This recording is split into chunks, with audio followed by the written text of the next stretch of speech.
Well, good morning. I did not see you there. It just so happens I was about to talk to myself about a bunch of movie news that happened in the last 24 hours. So, welcome. Yeah, I'm back. I'm back. So, this is the Tuesday morning edition with news that popped up on Monday.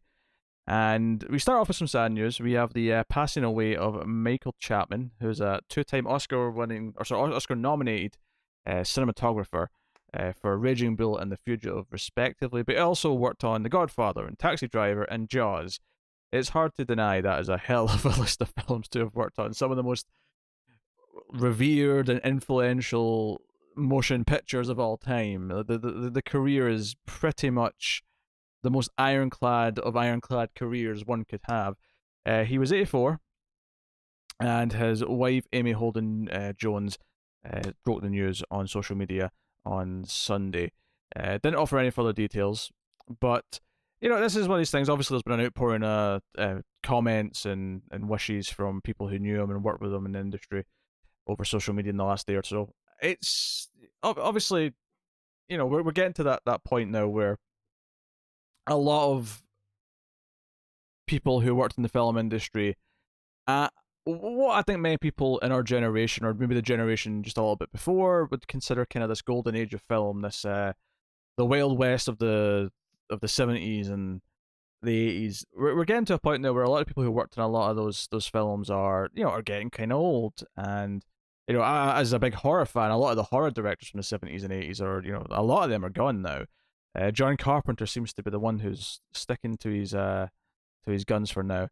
But it's a shame. I thought it was worth mentioning and worth passing on that such a legend who had a cinematographer is such an important job, and maybe kind of the unsung hero in many ways of movies, because it's their job to actually make it look like the director wants and create the visuals that we all remember, the color palettes, the look of everything, basically. It's from a camera perspective, obviously not the like how things are dressed or anything, but so no, super important, and you cannot deny the list of movies that I just mentioned there as being monumental in a way that very few creators in Hollywood or in the film industry will get to have a list of credits that is quite that extreme.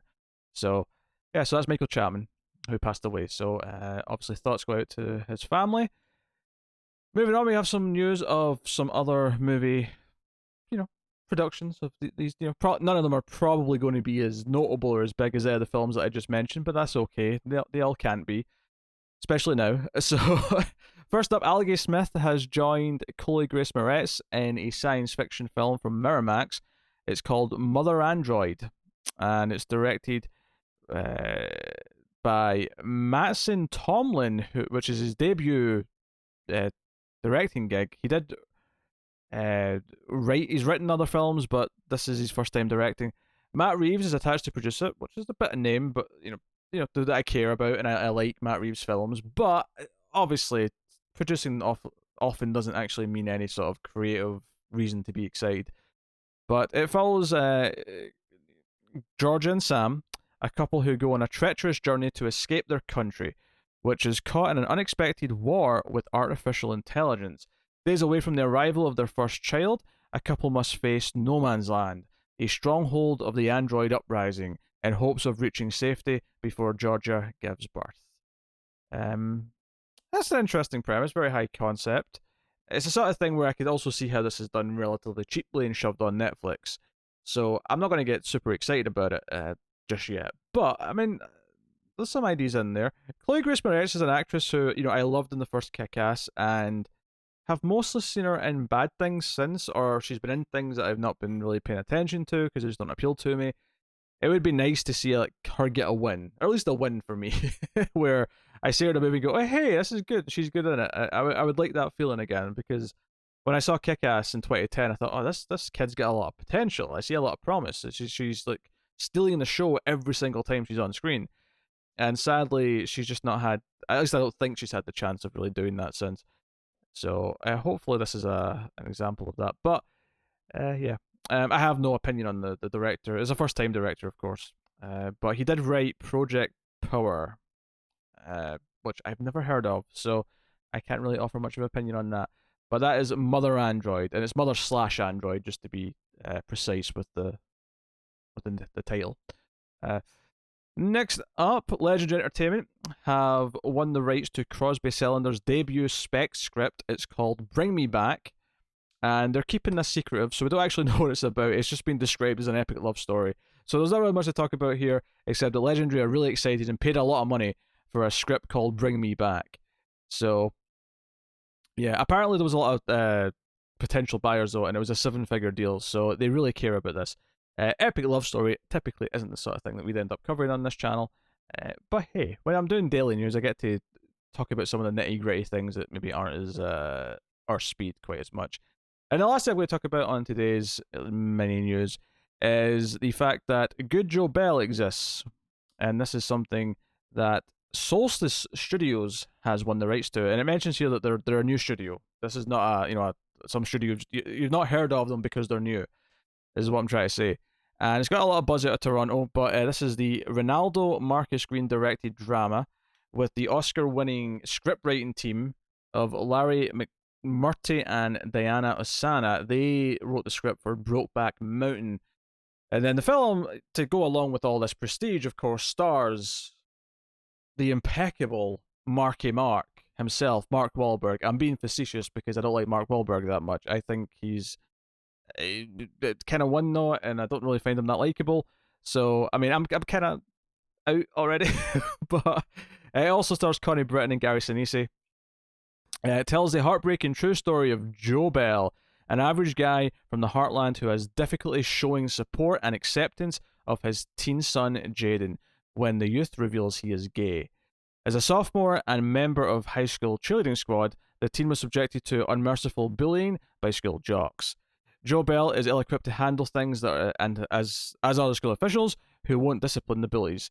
Ashamed of his own inability to handle the situation in the moment, Bell resolves to a walk cross country, but to protest bullying and its dangerous impact on young people who are different. So it sounds like a kind of potentially quite uplifting, but quite an emotional, dare I say, possibly schmaltzy film. Like I can see kind of this being a little glowing Hollywood in the way that it tackles the subject, and almost like it's already patting itself in the back for doing so.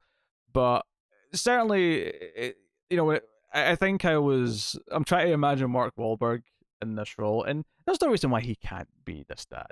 That he can't be this guy who decides to sort of do this big display of support because he's struggling with how to cope with it in the first place. I could definitely see the potential in this story. Mark Wahlberg's name does not fill me with any great, confidence, but there's something there. Like I say, I read this log line and I'm kind of thinking, oh, I can see it. Like maybe it's just because the whole walking part it makes me think of Forrest Gump, and maybe I'm thinking of that kind of tone. Not that I expect he's going to be anything like Tom Hanks and Forrest Gump, or it's going to even trying to be that. Just it made me think of that, and I'm thinking of Hollywood movies that like, hey, aren't we great for showing our support for this particular issue or this particular group of people, and feels a little bit self-congratulatory. Self-congratulatory. I say that properly, but that said, though, I mean, I don't want to count it out either because there's no reason why it can't be good. I'm not familiar with the director, Ronaldo Marcus Green. I'm not familiar with, so I have no let's say on that. But yeah, that is the mini news for today, the movie news. So hopefully, and it's funny that I'm doing movie news because obviously the big news from yesterday was video game news, which I'm not going to get into. But let's just say a huge acquisition happened and lots of console talk on the interwebs. But then again, every day is console and gaming news just now because we're getting new consoles soon. But hey, that is the movie news today. So thank you very much for watching or listening. I always appreciate it. Do like and subscribe, all that usual stuff. It helps out the channel a lot if you do so, and helps us find more audience members. Otherwise, catch us on Twitter at mailed_fuzz for channel updates. Keep watching movies, guys, and if you can get it, it's always nice to have diplomatic immunity.